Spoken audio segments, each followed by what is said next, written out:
नमस्कार। सामाजिक विकास र आध्यात्मिक ज्ञान हाम्रो अभियान समाजलाई सकारात्मक बाटोमा डोर्याउन र तपाईँको आजको दिनलाई शुभ एवं माधुर्य बनाउन प्रातकालीन उषाको मधुराकसँगै सामुदायिक रेडियो सराङकोट 104.6 मेगाहर्जमा हामी उपस्थित भइसकेका छौं।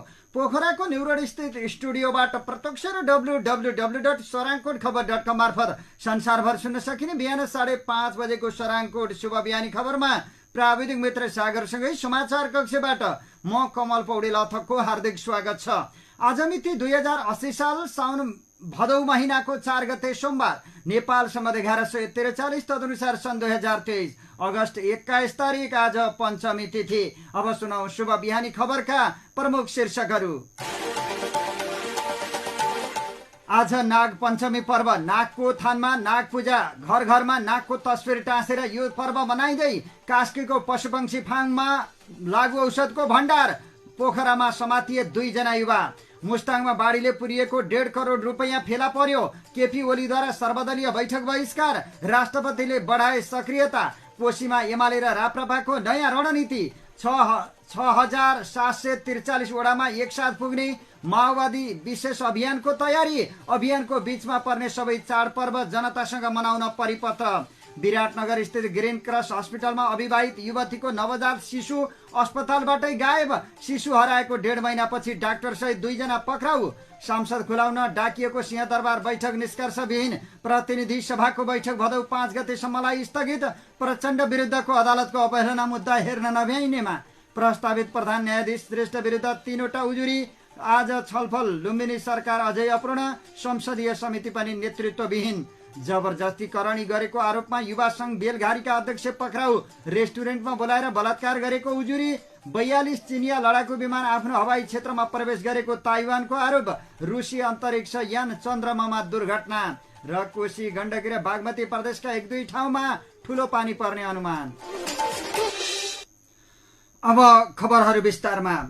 कास्कीको घाचोक स्थित एक कृषि तथा पशुपक्षी फार्मबाट प्रहरीले ठूलो मात्रामा लागु औषध बरामद गरेको छ। माछापुछ्रे 3 घाचोकमा रहेको असना कृषि तथा पशुपक्षी फार्मबाट कास्की प्रहरीले शनिबार झण्डै 1100 एम्पुल लागु औषध फेला पारेको हो। प्रहरीले फार्मका सञ्चालक स्थानीय 32 वर्षका अमृत ठकुरी र पोखरा 29 का 34 वर्षीय आशिक पौडेललाई पक्राउ गरेको छ। पोखराको न्युरोडमा रहेको रोकेर राखेको G2 1767 नम्बरको टाटाको टेल्को लाइन गाडीलाई शङ्का लागे चेक जाँच गर्दा ब्रुफिन फिन 20 एम्पुल, फेनेरागन 20 एम्पुल र डाइजापाम 20 एम्पुल गरी 60 एम्पुल र 5 चक्की नाइट्रोभेट चक्की लागु औषध सहित उनीहरू पक्राउ परेका हुन्। सोधपुछका क्रममा घाचोक स्थित उक्त फार्ममा पुगेको प्रहरीले ब्रुफिन फिन 367 एम्पुल, फेनेरागन 365 एम्पुल र डाइजापाम 363 एम्पुल गरी 1155 एम्पुल र 255 चक्की नाइट्रोभेट फेला पारी बरामद गरेको हो। पक्राउ परेका माथि लागु औषध मुद्दामा म्याद थप भई अनुसन्धान भइरहेको कास्की प्रहरीले जानकारी दिएको छ। आज नाग पञ्चमी पर्व, नागको थानमा नागको प्रतिमामा पूजा गरिँदैछ। नागको पूजा सकेपछि घरको मूल ढोकामा नागको तस्बिर टाँसेर यो पर्व मनाइँदैछ। यो पर्व मनाउनाले नाग खुसी हुने र घरमा तक्षकको भय नहुने भनाइरहेको छ। हाम्रो समाजमा नाग पूजाको विशेष महत्व रहेको छ। नाग चढाउनको लागि गाउँबाट शहरमा आई बसोबास गरेकाहरू पनि आफ्नो थाँत तल्लोतर्फ हिजैदेखि लागेका छन्। नाग चढाउनको लागि जौ, तिल, कुश, ध्वजा, सिन्दुर, दुबो, पाती, कपास, गाईको गोबर, दूध, गहुँत, घिउ, मास, लावा र सिजन अनुसारको फल आवश्यक मानिन्छ। मुस्ताङको कागबेनीमा बाढीले पुरिएको 1.5 करोड रुपैयाँ भन्दा बढी रकम फेला परेको छ। हिजो स्थानीयवासी, सुरक्षाकर्मी र बैंकका कर्मचारीद्वारा भग्नावशेष उत्खनन गर्ने क्रममा त्यो रकम भेटिएको। बाढीले पुरिएको बैंकको भवन खोतल्दा प्रभु बैंकको 51,62,226 रुपैयाँ र नेपाल इन्भेस्टमेन्ट बैंक मेगा बैंकको पनि 1,05,32,964 रुपैयाँ फेला परेको जिल्ला प्रहरी कार्यालय मुस्ताङका प्रमुख एवं प्रहरी नायब उपरीक्षक रविन्द्रनाथ पौडेलले जानकारी दिएका छन्। बाढीले प्रभु बैंकको भवन नै बगाएको थियो भने नेपाल इन्भेस्टमेन्ट मेगा बैंक भएको घर 2 तलासम्म बाढीसँगै आएको लेदोले भरिएको प्रहरी नायब उपरीक्षक पौडेलले बताए। 1 हप्तापछि हिजो फेला परेको रकम सुरक्षित नै रहेको उनले जनाएका छन्। प्रहरी नायब उपरीक्षक पौडेलले भने आज गाउँले सुरक्षाकर्मी र बैंकका कर्मचारीहरूले उत्खनन गर्ने क्रममा पैसा फेला परेको छ। भल्टसँगै पैसा फेला परेको हुँदा पैसा सुरक्षित नै देखियो। बैंकको भवन छुट्टा छुट्टै थिए, त्यसले गर्दा कुन बैंकको पैसा हो भन्ने पत्ता लगाउन सहज भएको छ। प्रमुख प्रतिपक्षी नेकपा एमाले सुन तस्करी प्रकरणको छानबिन गर्न उच्च स्तरीय समिति बनाउन माग गर्दै संसद बैठक अवरुद्ध गर्दै आइरहेको छ। आइतबार संसद बैठक खुलाउन सहमति खोज्ने उद्देश्यले बोलाइएको बैठक नेकपा एमालेका अध्यक्ष केपी शर्मा ओलीले बहिष्कार गरेका छन्। ओली अनुपस्थित भएपछि विभिन्न दल सम्मिलित बैठक सोमबार बस्ने गरी स्थगित भएको थियो। कोशी प्रदेशमा मुख्यमन्त्री उद्धव थापाले विश्वासको मत लिने तयारी गरिरहँदा नेकपा एमाले र राप्रपाले सरकारलाई विश्वासको मत हासिल हुन नदिन नयाँ रणनीति बनाउन थालेका छन्। प्रदेश सभाको अध्यक्षता सत्ता पक्षकै सांसदलाई गराउन बाध्य पार्ने गरी उपसभामुख तथा विपक्षी दलका ज्येष्ठ सदस्यहरूलाई नाटकीय रूपमा प्रदेश सभामा अनुपस्थित गराउने पहलमा 2 दल जुटेका हुन्। राष्ट्रपति रामचन्द्र पौडेलले संसदको गतिरोध अन्त्य गर्न पहल थालेका छन्। उनले मंगलबार बिहानका लागि सर्वदलीय बैठक आह्वान गरेका थिए। राष्ट्रपति पौडेलले विभिन्न दलका नेतालाई बोलाएर पछिल्लो समय संसदको गतिरोध अन्त्यका बारे चासो राखेका हुन्। ललिता निवास जग्गा प्रकरणको मुद्दा अदालत लैजान अब 5 दिनको समय सीमा मात्र बाँकी छ। आइतबार सीआईबीले जिल्ला सरकारी वकिलको कार्यालयमा मुद्दाको फाइल पेश गर्ने तयारी गरे पनि सम्भव हुन सकेन। संगठित कृत्य मुद्दामा प्रहरीलाई अनुसन्धानका लागि बढीमा 60 दिनको समय हुन्छ। उक्त समयावधि सकिन अब 5 दिन मात्र बाँकी रहेको छ। 60 किलो सुन तस्करी प्रकरणमा समातिएका चिनिया नागरिकसँग नेपाली नागरिकता र भारतीय रासन कार्ड समेत फेला परेको छ। आइतबार साँझलाई बोलाइएको 4 दलीय समाजवादी मोर्चाको बैठक स्थगित भएको छ। आइतबारका लागि बोलाइएको बैठक आज बिहान 7:30 बजे बस्ने गरी स्थगित भएको हो। नेकपा एकीकृत समाजवादीका अध्यक्ष माधव कुमार नेपालले भ्रष्टाचार विरुद्ध सरकारले गरेको कारबाहीमा आफ्नो पार्टीको साथ रहेको बताएका छन्। उनले पार्टीको पोलिट ब्युरो बैठकलाई सम्बोधन गर्दै आफ्नो पार्टी सबै प्रकारको भ्रष्टाचारको विपक्षमा रहेको जनाएका हुन्। लोकतान्त्रिक समाजवादी पार्टी लोसपा नेपालका नेताहरूले नागरिक उन्मुक्ति पार्टीका संरक्षक रेशम चौधरीका कारण आफ्नो पार्टीले धेरै थोक गुमाएको दावी गरेका छन्। यद्यपि रेशम चौधरीले आफूहरूको गुण बिर्सिएको उनीहरूले आरोप लगाएका छन्। प्रधान न्यायाधीशमा विश्वम्भर प्रसाद श्रेष्ठको नाम सिफारिस गर्ने संवैधानिक परिषदको निर्णय र सिफारिस गैर कानूनी रहेको भन्दै संसदीय सुनवाई समितिमा उजुरी परेको छ। कानूनी रिक्तताको अवस्थामा प्रधान न्यायाधीश सिफारिस गरिएको भन्दै उक्त सिफारिस संवैधानिक परिषदमै फिर्ता पठाउन माग गरिएको हो।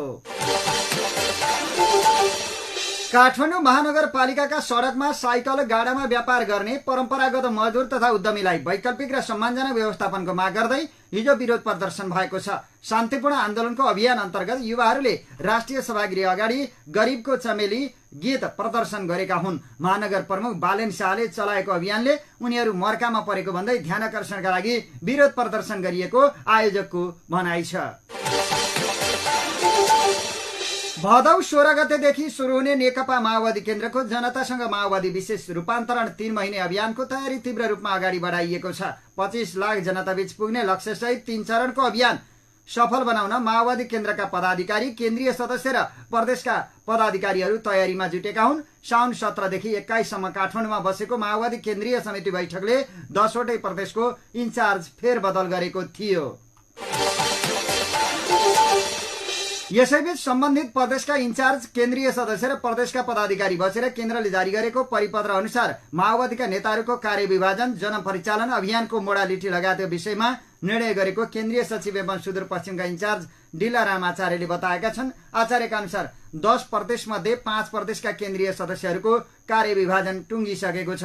कार्यविभाजन टुङ्गिएका प्रदेशहरूमा कोशी, गण्डकी, लुम्बिनी, कर्णाली र उपत्यका विशेष रहेको छ। यद्यपि उपत्यका विशेषको अन्तिम निर्णय हुन बाँकी छ। सुदूरपश्चिम प्रदेशमा केन्द्रीय सदस्यहरू आउने क्रम जारी रहेकाले कार्यविभाजन नटुङ्गिएको उनले बताएका छन्। यस्तै 10 प्रदेशमध्ये कोशी उपत्यका विशेष गण्डकी लुम्बिनी र कर्णालीमा कार्यविभाजन सकिएको छ। सुदूरपश्चिममा सोमबारसम्म टुङ्गो लाग्छ। अन्य प्रदेशको पनि छिट्टै टुङ्गिन्छ उनले भने। अहिलेसम्म कार्यविभाजन नटुङ्गिएको प्रदेशहरूमा सुदूरपश्चिम सहित मधेस, बागमती प्रवास सम्पर्क समन्वय प्रदेश रहेका छन्। ती प्रदेशमा पनि छिट्टै कार्यविभाजन टुङ्गिने आचार्यले बताएका छन्।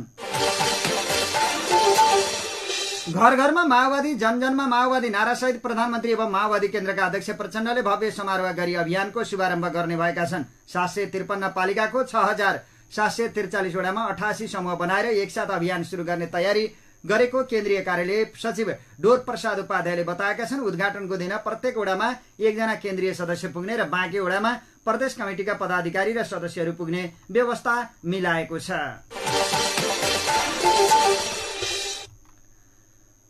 माओवादी सहित 4 दल सम्मिलित समाजवादी मोर्चाको बैठक आज बिहान बस्दैछ। आइतबार साँझ नै बस्ने भनिएको उक्त बैठक आज बिहान 7:30 जाँदा बस्ने गरी स्थगित गरिएको थियो। नेकपा एकीकृत समाजवादीका प्रवक्ता जगन्नाथ खतिवड़ाले आजको बैठकमा सरकारका गतिविधि, समसामयिक राजनीतिक घटनाक्रम लगायत विषयमा छलफल हुने जानकारी दिए। यसैगरी उक्त बैठकले मोर्चाका उद्देश्य जनता माझ लैजान साथै प्रदेशमा गरिने सभाको मिति तोक्ने जनाइएको छ।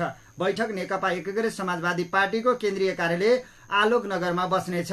प्रधानमन्त्री पुष्पकमल दाहाल प्रचण्डकी पत्नी सीता दाहालको निधन भएपछि मोर्चाको बैठक सरेको थियो। मोर्चा गठन भएको करिब 3 महिनापछि बस्न लागेको यो दोस्रो बैठक हो। मोर्चामा सत्तारूढ नेकपा माओवादी केन्द्र, जनता समाजवादी पार्टी, नेकपा एकीकृत समाजवादी र विप्लव नेतृत्वको नेकपा रहेका छन्। अवैध यौन सम्पर्कबाट गर्भ रहेर जन्मिएको एक शिशु अस्पतालबाटै गायब भएको घटना बाहिरिएको छ। विराटनगर स्थित ग्रीन क्रस हस्पिटलमा प्रसुति गराउन भर्ना भएकी एक युवतीले सकुशल शिशुलाई जन्माएकी थिइन्, तर उनको नवजात शिशु अस्पतालबाटै बेपत्ता भएको तथ्य प्रकाशमा आएको हो। बोयफ्रेन्ड र डाक्टरको मिलेमतोमा शिशुलाई गायब पारिएको भन्दै उनले प्रहरी समक्ष किटानी जाहेरी दिएकी छन्। उनले साउन 32 गते जाहेरी दिएपछि प्रहरीले प्रसुति गराउन ल्याउने बोयफ्रेन्ड भोजपुर हतुवागढीका गोविन्द राई र उपचारमा संलग्न डाक्टर तपेश्वर लाल कर्णलाई पक्राउ गरेको छ।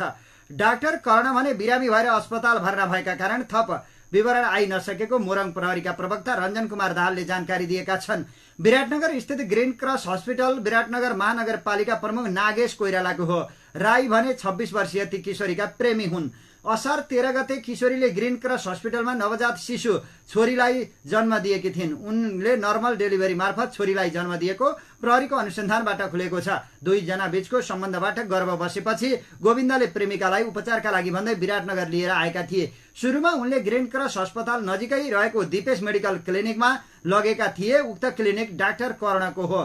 कर्णले नै ती युवतीलाई ग्रीन क्रस अस्पतालमा भर्ना गर्न भनेका थिए। सोही अनुसार किशोरीका प्रेमी गोविन्दले 35,000 रुपियाँ दिएर प्रसुति गराएका थिए। उनीहरूबाट जन्मिएको शिशुको व्यवस्थापन गर्ने जिम्मा पनि कर्णले लिएको बताइएको छ। तर गोविन्दको बयान लिएको प्रहरीले डाक्टर कर्णको भने बयान लिन सकेको छैन। डाक्टर साहब बिरामी भएर अस्पतालमा भर्ना हुनुभएकाले थप अनुसन्धान हुन पाएको छैन। डीएसपी दाहालले भने उहाँको अवस्था सामान्य भएपछि हामी थप सोधपुछ गर्छौं। प्रहरीलाई गोविन्दले आफूले शिशु नलिएको बयान दिएका छन्। अस्पताल प्रशासनले पनि अभिभावकलाई नै बच्चा जिम्मा लगाएको जनाएको छ। अस्पतालको रेकर्डमा गोविन्दको नाम मान बहादुर तामाङ र युवतीको फूलकुमारी तामाङ तथा ठेगाना सुनसरीको रामधोनी 11 उल्लेख गरिएको छ। व्यथा लाग्ने औषधि खुवाएर प्रसुति गराएपछि युवतीलाई अस्पतालले असार 14 गते दिउँसो डिस्चार्ज दिएको प्रहरीले जनाएको छ।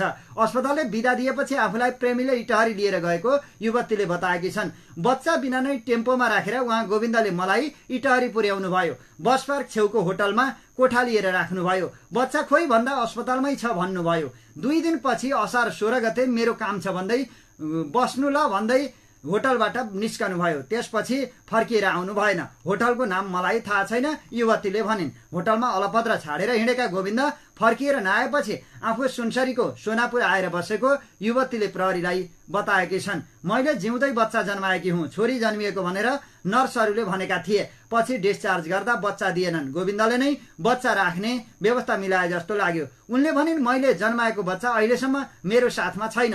अस्पतालबाटै गायब बनाइयो। सुत्केरी अवस्थामा गोविन्दले पनि छाडेर हिँडेपछि अलपत्र परे। धेरै पीडा सहेर बसे। बिहे गर्ने प्रलोभन देखाएका गोविन्दले सुत्केरी अवस्थामा आफूलाई अलपत्र पारेर हिँडेको र अस्पतालसँगको मिलेमतोमा बच्चा समेत गायब बनाएको उनको गुनासो छ।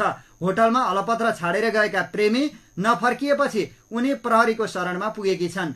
प्रारम्भिक सोधपुछका क्रममा उपचारका लागि आउँदा युवतीलाई सुत्केरी व्यथा लागेको थियो भनेर चिकित्सकले भनेका छन्। उनले भने बच्चा जन्मिएपछि बाबुलाई नै जिम्मा लगाएको दावी गरेका छन्। उनका अनुसार बच्चा कहाँ पुर्याइयो भन्ने खुल्न बाँकी छ। दुवैजना चिकित्सक र गोविन्दलाई सँगै राखेर सोधपुछ गर्न पाए वास्तविकता खुल्ने थियो। दाहाल भन्छन् चिकित्सक उपचारार्थ अवस्थामा रहेकाले त्यो सम्भव भइरहेको छैन। पक्राउ परेका चिकित्सक र गोविन्द विरुद्ध व्यक्ति बेपत्ता पारेको कसुरमा आइतबार अदालतबाट म्यादथप गरेर अनुसन्धान सुरु गरिने प्रहरीले जनाएको छ। अस्पतालका अध्यक्ष कृष्ण खवासले अस्पतालमा 950 ग्रामको बच्चा जन्मिएको बताएका छन्। सामान्य प्रसुति मार्फत बच्चा जन्मिएको हो। तौल कम र स्वास्थ्य अवस्था नाजुक रहेकाले उपचार गर्न सक्ने अवस्था भएन। उनले भने एनआईसीयूमा भर्ना गरेर उपचार गर्नुपर्ने अवस्था आएकाले ग्रीन क्रसबाट रेफर गरियो। सुविधा सम्पन्न अस्पतालमा लैजानु भनेर बच्चा अभिभावकलाई नै जिम्मा लगाएका हौं। तपाई सरङकोट शुभ बिहानी खबरमा अब बाँकी खबरहरू। सशस्त्र प्रहरीले बाराको सीमा क्षेत्रबाट बोरामा राखेर भारततर्फ लैजाँदै गरेका 2 बालिकालाई उद्धार गरेको छ। हिजो प्रहरी टोलीले 2 बालिकालाई उद्धार गरेको हो। बारा देवताल गाउँपालिका 3 की नन्की अमुवा बस्ने शिव पूजन महतोको 9 महिनाकी छोरी लक्ष्मी महतो र स्थानीय प्रेमचन्द्र महतोका 2 वर्षीय छोरा सत्यम कुमार महतोलाई प्रहरीले उद्धार गरेको हो। बालबालिकालाई लैजाँदै गरेका भारत बिहार स्थित आधापुर बस्ने 22 वर्षीय ताबरेज आलमलाई प्रहरीले पक्राउ गरेको जनाएको छ। आलमले बोरामा हालेर भारत लैजाँदै गरेका बालबालिका रोएको आवाज सुनेपछि सशस्त्र प्रहरीको टोलीले चेक जाँच गरेको थियो। सशस्त्र प्रहरी बीओपी दक्षिण झिकटैयाबाट मिलन श्रेष्ठको कमान्डमा खटेको टोलीले बच्चालाई उद्धार गरेको सशस्त्र प्रहरी बाराका एसपी टोपबहादुर डाङ्गीले जानकारी दिए। उनका अनुसार उद्धार गरिएका बालबालिका अभिभावकको जिम्मा लगाइएको छ। चोरी गर्ने व्यक्तिलाई आवश्यक कारबाहीका लागि प्रहरी चौकी देवापुर बारामा बुझाएको सशस्त्र प्रहरीले जनाएको छ।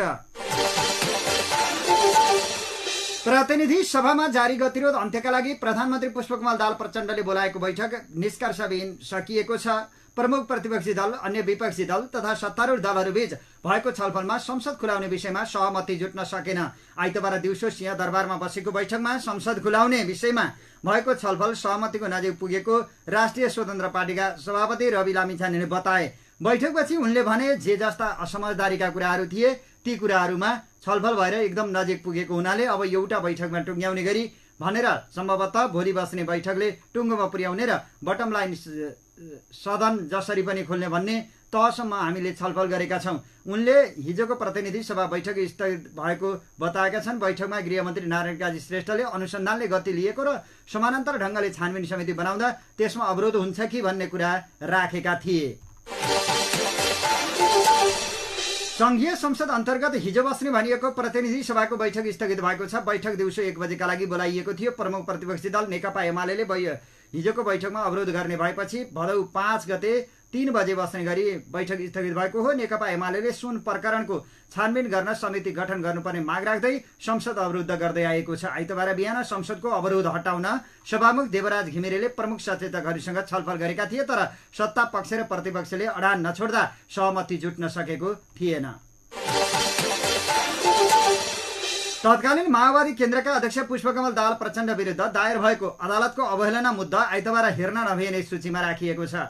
शान्ति प्रक्रियासँग सम्बन्धित विषयमा अदालतले फौजदारी कसुरमा फैसला र सदर गरेको भन्दै प्रचण्डले अदालतको आदेश र फैसला नमान्ने सार्वजनिक वक्तव्य दिएपछि वरिष्ठ अधिवक्ता दिनेश त्रिपाठीले उनी विरुद्ध अदालतको अवहेलना मुद्दा दायर गरेका थिए। कामु प्रधान न्यायाधीश विश्वम्भर प्रसाद श्रेष्ठ र न्यायाधीश हरिप्रसाद फुयालको इजलासमा परेको उक्त मुद्दा हेर्न नभ्याइनेमा राखिएको हो। सर्वोच्च अदालतमा 2073 जेठ 12 गते दायर भएको उक्त मुद्दा हालसम्म सुनवाई भएको छैन। नेकपा एकीकृत समाजवादी पार्टीका अध्यक्ष माधव नेपालले ललिता निवास प्रकरणमा आफूले कुनै गल्ती नगरेकाले सशंकित नहुन नेता कार्यकर्तालाई आग्रह गरेका छन्। काठमाडौँमा जारी पोलिट ब्युरो बैठकलाई सम्बोधन गर्दै पूर्व प्रधानमन्त्री समेत रहेका नेपालले आफू र आफ्नो पार्टीले कुनै कमजोरी नगरेकाले आत्तिनुपर्ने अवस्था नरहेको बताएका हुन्। कार्यक्रममा नेपालले भने भ्रष्टाचारका फाइलहरू खुल्दै जानेछन्, गल्ती कमजोरी गरेको भए हाम्रै पार्टीका नेता कार्यकर्ताहरू पनि तानिनेछन्। तर ललिता निवास प्रकरणमा जुन हल्ला चलाइएको छ त्यसमा कुनै सत्यता छैन। हामी सशंकित हुन आवश्यक छैन। आफू पूर्व निर्धारित कार्यक्रममा विदेश जाँदा पनि माधव नेपाल भाग्यो भन्ने सम्मका भ्रम छर्ने काम गरिएको भन्दै नेपालले असन्तुष्टि पनि जनाए। आफू कानूनविदसँग परामर्श गरेर विदेश भ्रमणमा गए पनि अनावश्यक भ्रम फैलाउने काम विपक्षी पार्टीहरूले गरेको उनको दुखेसो रहेको थियो। तपाईँ सुन्दै हुनुहुन्छ सराङकोट शुभ बिहानी खबरमा। अब बाँकी खबरहरू। स्याङ्जामा भदौमै सुन्तला पाकेर बिक्रीका लागि तयारी गरिएको छ। पुतली बजार नगरपालिका 11 मायाटारीका बोधराज अर्यालले लगाएको उन्सु जातको सुन्तला साउनको अन्तिम साताबाटै पाक्न सुरु भएको हो। उनको फार्म करिब 150 रोपनी क्षेत्रफलमा फैलिएको छ। अर्यालको फार्ममा सुन्तला बगैँचामा उन्सु सहित 15 प्रजातिका 1300 सुन्तला, अमिला जातका फलफुल, कफी, अदुवा, बेसार, तेजपत्ता, टिमुर, जुनार लगायत 35 भन्दा धेरै कृषि उपज उत्पादन हुन्छन्। उनले वार्षिक रूप 15 लाखको मात्र सुन्तला बिक्री गर्दै आएका छन्। शान्ति कफी ट्रेड र मायाटारी कफी उद्योग दर्ता गरेर उनले कृषि व्यवसाय सञ्चालन गरेका छन्। सुन्तला उत्पादनका लागि उपयुक्त हावापानी भएको स्याङ्जामा स्थानीय सहित विभिन्न प्रजातिका सुन्तला उत्पादन हुँदै आएका छन्। साउनदेखि फागुनसम्म ताजा सुन्तला भन्ने नारासहित साउन भदौमा उत्पादन दिने जापानीज उन्सु जातको सुन्तला लगाएको अर्यालले जानकारी दिएका छन्। उन्सु जातको सुन्तला मात्र 100 बोट छन्। उनले भने अहिले 40 बोटले उत्पादन दिएका छन् भने 60 बोट उत्पादनका लागि ठिक्क छन्। उन्सु जातका सुन्तलाका दाना ठुल्ठुला र निकै स्वादिला हुने उनले बताएका छन्। बेमौसममा फलेका कारण स्याउको सुन्तलाको मूल्य पनि स्याउकै मूल्यमा बिक्री हुन्छ। कृषक अर्यालले भने अहिले घरमा आउने पाहुनालाई खुवाउने र कोसेलीका रूपमा दिने गरेका छौं। उनले उन्सु जातका सुन्तलाले 1-2 वर्षमै स्याङ्जामा राम्रो उत्पादन दिने बताए। किर्तिपुर स्थित राष्ट्रिय सुन्तला अनुसन्धान केन्द्रबाट 2 उन्सु जातका बेर्ना ल्याएर लगाएको थिए। उनले भने सुन्तला हुर्केपछि कलमी गरेर 100 बोट उत्पादन दिने खालका सुन्तला बनाएको छु। नर्सरीमा किन्न चाहनेका लागि थुप्रै कलमी बिरुवाहरू तयार समेत गरेको छु, उनले भनेका छन्। प्रस्तावित प्रधान न्यायाधीश विश्वम्भर प्रसाद श्रेष्ठको संसदीय सुनवाई आजदेखि सुरु हुने भएको छ। संसदीय सुनवाई समितिले आज उजुरीकर्तासँग छलफल गर्ने र त्यस लगत्तै श्रेष्ठसँग पनि छलफल गर्नेछ।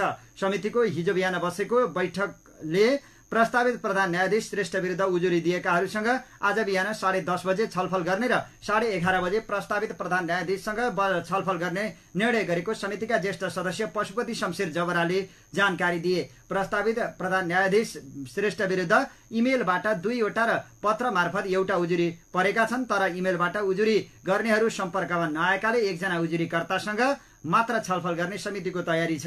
प्रधान न्यायाधीश हरिकृष्ण कार्कीले उमेरहदका कारण गत साउन 20 गते अवकाश पाएपछि नयाँ प्रधान न्यायाधीश नियुक्ति प्रक्रिया अगाडि बढेको हो। गत साउन 18 गते बसेको संवैधानिक परिषद बैठकले सर्वोच्च अदालतका वरिष्ठ न्यायाधीश श्रेष्ठलाई प्रधान न्यायाधीश नियुक्तिका लागि सिफारिस गरेको थियो। त्यही साउनमा बसेको समितिको बैठकले श्रेष्ठ विरुद्ध 10 दिनको म्याद दिएर उजुरी आह्वान गरेको थियो। उजुरीकर्तासँग सोमबार छलफल गर्ने र सोही दिन श्रेष्ठसँग पनि छलफल गर्ने ज्येष्ठ सदस्य राणाले बताएका छन्। संसदीय सुनवाई समितिले श्रेष्ठको नाम अनुमोदन गरेपछि राष्ट्रपतिले नियुक्त गर्नेछन्। सत्ता साझेदार दलबीच मन्त्रालय भागबण्डामा कुरा नमिल्दा लुम्बिनी प्रदेश सरकारले 3 महिना बित्दा पनि पूर्णता पाउन सकेको छैन। गत वैशाख 14 गते लुम्बिनी प्रदेश सरकारको सत्ता सम्हालेका नेपाली कंग्रेसका डिल्ली बहादुर चौधरी हालको 7 सदस्यीय मन्त्री परिषदलाई विस्तार गर्ने तयारीमा छन्। तर आफ्नै पार्टीभित्रका आकांक्षीहरू धेरै भएकाले उनले निर्णय लिन सकेका छैनन्। सबै दललाई भागबण्डा मिलाउँदा मन्त्रालय थप्नुपर्ने अवस्था आउने र आलोचना हुने भन्दै उनले सुरुमा 7 सदस्यीय मन्त्री परिषद गठन गरेका थिए। मुख्यमन्त्री चौधरीले मुख्यमन्त्री तथा मन्त्री परिषदको कार्यालयका साथै खानेपानी, ग्रामीण तथा शहरी विकास मन्त्रालय, वन तथा वातावरण मन्त्रालय र उद्योग पर्यटन तथा यातायात व्यवस्था मन्त्रालय आफैले सम्हालिरहेका छन्। हाल लुम्बिनीमा माओवादीका धनबहादुर मास्की अर्थमन्त्री, नेपाली कंग्रेसका राजु खनाल स्वास्थ्य मन्त्री, लोकसभाका सन्तोष कुमार पाण्डे गृहमन्त्री, जसपाका भण्डारीलाल अहिर कृषि मन्त्री, जनमतका चन्द्रकेश गुप्ता सामाजिक विकास मन्त्री र नागरिक उन्मुक्ति पार्टीका धर्मबहादुर चौधरी भौतिक पूर्वाधार मन्त्री रहेका छन्। बलात्कारको आरोपमा प्रहरीले नेकपा एमालेको भातृ संगठन राष्ट्रिय युवा संघ नेपाल बेलबारी नगर कमिटिका अध्यक्ष काशीराज तामाङलाई पक्राउ गरेको छ। मोरङको बेलबारी नगरपालिका 10 घर भएका 34 वर्षीय तामाङलाई प्रहरीले पक्राउ गरेको हो। 20 वर्षीय युवतीले किटानी जाहेरी दिएपछि पक्राउ गरिएको मोरङ प्रहरीका प्रवक्ता डीएसपी रञ्जन कुमार दाहालले जानकारी दिएका छन्। युवतीले दिएको जाहेरीमा असार 2 गते बलात्कार गरेको भन्ने उल्लेख छ। तामाङ विरुद्ध साउन 24 गते किटानी जाहेरी परेको थियो। तामाङ पोल लाइट रेस्टुरेन्टमा का सञ्चालक पनि हुन्। उनी रेस्टुरेन्टमा बोलाएर उनले सोही रेस्टुरेन्टमा बोलाएर बलात्कार गरेको उजुरीमा उल्लेख गरिएको छ। झापाको हल्दीबारीमा विषालु सर्पको डसाईबाट एक महिलाको मृत्यु भएको छ। मृत्यु हुनेमा हल्दीबारी गाउँपालिका 2 निवासी अन्दाजी 45 वर्षीय जितेन राजवंशी रहेकी छन्। उनलाई शनिबार दिउँसो घरमै विषालु सर्प करेतले डसेको थियो। सर्पको डसाईबाट गम्भीर घाइते भएकी उनलाई उपचारको लागि सर्पदंश उपचार केन्द्र 4 अलि लगिएको थियो। स्वास्थ्य अवस्था जटिल बनेपछि त्यहाँ उपचार नहुँदा उनलाई थप उपचारका लागि बिर्तामोड स्थित B&C अस्पताल पुर्याउने साथ चिकित्सकले मृत घोषित गरेका थिए। श्रीमान राम राजवंशी 2 छोरा र 2 छोरी सहित उनी सरस्वती आधारभूत विद्यालय परिसरभित्र बसोबास गर्दै आएकी थिइन्। रोजगारीको लागि ओमान भनेर गएकी झापाकी कमला मुर्मू 3 वर्षदेखि इराकमा बन्धक भएको परिवारले जनाएको छ। अर्जुन धारा नगरपालिका 6 की 30 वर्षीय कमला मुर्मू इराकमा अज्ञात गिरोहको बन्धक बनेको जनाउँदै उनकी आमाले उद्धारका लागि अपिल गरेकी छन्। 3 वर्ष अघि 2077 भदौ 10 गते वैदेशिक रोजगारका क्रममा ओमान लाने भनेर कमलालाई मानव तस्करले इराक पुर्याएर बेचेको उनकी आमा लखी मुर्मूले जानकारी दिएकी छन्। ओमान लाने भनेर इराक पुर्याएछन्। पीडितकी आमा लखीले कमलाको फोटो देखाउँदै भनिन् 6 महिनासम्म कुनै सम्पर्क हुन सकेन। त्यसपछि भोइस मेसेज मार्फत बेला बेला एकहोरो सम्पर्क हुँदा छोरीले मलाई बन्धक बनाएको छ, उद्धार गर्नु पर्यो, आमा मात्र भनिरहेकी छन्। 3 वर्षदेखि बन्धक अवस्थामा रहेको खुलासा भए पनि कमलाको उद्धारका लागि सरकारी निकायबाट कुनै प्रयास हुन सकेको छैन। दोहोरो सम्पर्क हुन नसकेका कारण कमलालाई इराकको कुन शहरमा बन्धक बनाइएको हो भन्ने बारेमा प्रश्न हुन सकेको छैन। कमलाकी 8 वर्षकी छोरी काजल मुर्मूको लालन पालन हजुरआमा लखीले गरेकी छन्। काजल स्थानीय ग्लोबल भिजन स्कुलमा कक्षा 5 मा अध्ययनरत छन्। भारतको गुजरातमा रहेका पतिले छोडेपछि कमला वैदेशिक रोजगारीमा जान बाध्य भएको बताइएको छ। भारतले प्याज निर्यातमा 40% कर लगाएको छ। Central board of indirect tax and कस्टमले प्याजमा 40% भन्सार शुल्क लगाएको यो कर 21 डिसेम्बर 2023 सम्म लागू हुने भएको छ। मूल्य वृद्धिबाट आफ्ना जनतालाई राहत दिन भारतीय सरकारले यस्तो निर्णय गरेको त्यहाँका सञ्चार माध्यमहरूले उल्लेख गरेका छन्। भारतमा गत महिना मात्रै प्याजको मूल्य 20%ले बढेको थियो। भारतमा प्याज किलोको 24 भारु परिरहेको छ। भारतमा अगस्त महिनामा विगत 1 दशक यताकै सुक्खायाम लागेकाले पनि उत्पादनमा कटौती भइरहेको छ। नेपालमा भारतबाट वार्षिक 6 अर्ब 75 करोड बराबरको ताजा प्याज आयात हुने गर्दछ भने 7 करोडको सुकाएको प्याज आयात हुने गरेको छ। सरङकोट शुभ बिहानी खबरमा अब विदेशका खबर। सैनिक अभ्यासका क्रममा 40 भन्दा बढी चिनिया लडाकु विमान आफ्नो हवाई सुरक्षा क्षेत्रमा प्रवेश गरेको ताइवानले आरोप लगाएको छ। यसमध्ये 26 वटा चिनिया लडाकुले विमान ताइवान स्ट्रेटको रेखा पार गरेको ताइवानको रक्षा मन्त्रालयले जानकारी दिएको हो। ताइवानको आसन्न निर्वाचनमा प्रभाव पार्न बेजिङले यस्तो हरकत गरेको मन्त्रालयले आरोप लगाएको छ। उता चिनिया सरकारी सञ्चार माध्यमले भने युद्धको अवस्थामा लड्न सक्ने क्षमता जाँच्नका लागि अभ्यास गरिएको जनाएको छ। जनमुक्ति सेनाले शनिबार ताइवान निकट टापुमा हवाई, जल र स्थल सेनाको संयुक्त अभ्यास गरेको थियो। यो अभ्यास ताइवानको स्वतन्त्रताका लागि प्रयासरत पृथकतावादी विदेशी शक्तिका लागि चेतावनी भएको सेनाका प्रवक्ता सीईले प्रश्न पारेका छन्। हालै ताइवानका उपराष्ट्रपति विलियम लाई अमेरिका पुगेपछि चीन रुष्ट बनेको थियो। लाई आगामी जनवरीमा हुने राष्ट्रपतीय निर्वाचनका प्रमुख दावेदार हुन्। गत वर्ष अमेरिकी संसदकी सभामुख नान्सी पेलोसी ताइवान पुगेपछि चीनले सैनिक अभ्यास गरेको थियो। रुसको अन्तरिक्ष यान लुना 25 दुर्घटनामा परेको छ। रुसी अधिकारीहरूका अनुसार चन्द्रमाको परिक्रमा गर्ने क्रममा अनियन्त्रित भएर यो अन्तरिक्ष यान दुर्घटना भएको हो। अन्तरिक्ष यानमा मानिस थिएनन्। यो अन्तरिक्ष यान चन्द्रमाको दक्षिणी ध्रुवमा सोमबार अवतरण गर्नुपर्नेमा असफल भएको बीबीसीले जनाएको छ। चन्द्रमाको दक्षिणी ध्रुवमा अहिलेसम्म कुनै पनि देशले अन्तरिक्ष यान अवतरण गर्न सकेका छैनन्। तर चीन र अमेरिकाले चन्द्रमाको सतहमा अन्तरिक्ष यान अवतरण गराएका छन्। चन्द्रमाको दक्षिणी ध्रुवमा अन्तरिक्ष यान पठाउन भारत र रुसबीच प्रतिस्पर्धा छ। भारतले पठाएको चन्द्रयान 3 आउँदो बुधबार चन्द्रमामा अवतरण गर्ने तयारी भएको छ। सराङकोट खबरको अन्त्यमा अब मौसम। हाल मनसुनको न्यून चापीय रेखा सरदर स्थानको दक्षिणमा अवस्थित रहेको छ। साथै नेपालमा हाल भारतको मध्य प्रदेश र आसपासमा रहेको न्यून चापीय क्षेत्रको समेत आंशिक प्रभाव रहेको छ। मौसम पूर्वानुमान महाशाखाका अनुसार सोमबार देशभर आंशिकदेखि सामान्य बदली रहनेछ। सबै प्रदेशका केही स्थानहरूमा मेघ गर्जन चट्याङ सहित हल्कादेखि मध्यम वर्षाको सम्भावना रहेको छ। गण्डकी, लुम्बिनी, कर्णाली र सुदूरपश्चिम प्रदेशका 1-2 स्थानमा मेघ गर्जन र चट्याङ सहित भारी वर्षाको समेत सम्भावना रहेको छ। मंगलबार देशभर सामान्यतया बदली रहनेछ। कोशी, लुम्बिनी, कर्णाली र सुदूरपश्चिम प्रदेशका केही स्थानहरूमा तथा बाँकी प्रदेशका थोरै स्थानहरूमा मेघ गर्जन चट्याङ सहित हल्कादेखि मध्यम वर्षाको सम्भावना रहेको छ। लुम्बिनी र सुदूरपश्चिम प्रदेशका 1-2 स्थानमा मेघ गर्जन चट्याङ सहित भारी वर्षाको सम्भावना समेत रहेको छ।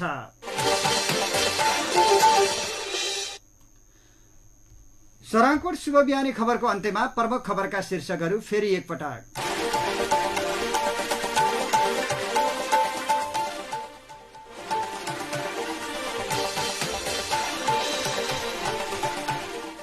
आज नाग पञ्चमी पर्व। नागको थानमा नाग पूजा, घर घरमा नागको तस्बिर टाँसेर यो पर्व मनाइँदै कास्कीको पशुपक्षी फार्ममा लागु औषधको भण्डार। पोखरामा 2 जना पक्राउ। मुस्ताङमा बाढीले पुरिएको 1.5 करोड रुपियाँ फेला पर्यो। केपी ओलीद्वारा सर्वदलीय बैठक बहिष्कार। राष्ट्रपतिले बढाए सक्रियता। कोशीमा एमाले र राप्रपाको नयाँ रणनीति। 6,743 वडामा एकसाथ पुग्ने माओवादी विशेष अभियानको तयारी। अभियानको बीचमा पर्ने सबै चाडपर्व जनतासँग मनाउन परिपत्र। विराटनगर स्थित ग्रीन क्रस हस्पिटलमा अविवाहित युवतीको नवजात शिशु अस्पतालबाटै गायब। शिशु हराएको 1.5 महिनापछि डाक्टर सहित 2 जना पक्राउ। संसद खुलाउन डाकिएको सिंहदरबार बैठक निष्कर्षविहीन। प्रतिनिधि सभाको बैठक भदौ 5 गतेसम्मलाई स्थगित। प्रचण्ड विरुद्धको अदालतको अवहेलना मुद्दा हेर्न नभ्याइनेमा बोरामा राखेर भारत लैजाँदै गरेको अवस्थामा 2 बालबालिकाको उद्धार। प्रस्तावित प्रधान न्यायाधीश श्रेष्ठ विरुद्ध 3 उजुरी। आज छलफल। लुम्बिनी सरकार अझै अपूर्ण। संसदीय समिति पनि नेतृत्वविहीन। जबरजस्ती करणी आरोपमा युवा संघ बेलबारीका अध्यक्ष पक्राउ। रेस्टुरेन्टमा बोलाएर बलात्कार गरेको उजुरी। स्याङ्जामा भदौमै सुन्तला पाकेर बिक्रीका लागि तयारी। 42 चिनिया लडाकु विमान आफ्नो हवाई क्षेत्रमा प्रवेश गरेको ताइवानको आरोप। रुसी अन्तरिक्ष यान चन्द्रमामा दुर्घटना। र देशभर आंशिकदेखि सामान्य बदली। गण्डकी, लुम्बिनी, कर्णाली र सुदूरपश्चिम प्रदेशका 1-2 स्थानमा मेघ गर्जन र चट्याङ सहित भारी वर्षाको सम्भावना।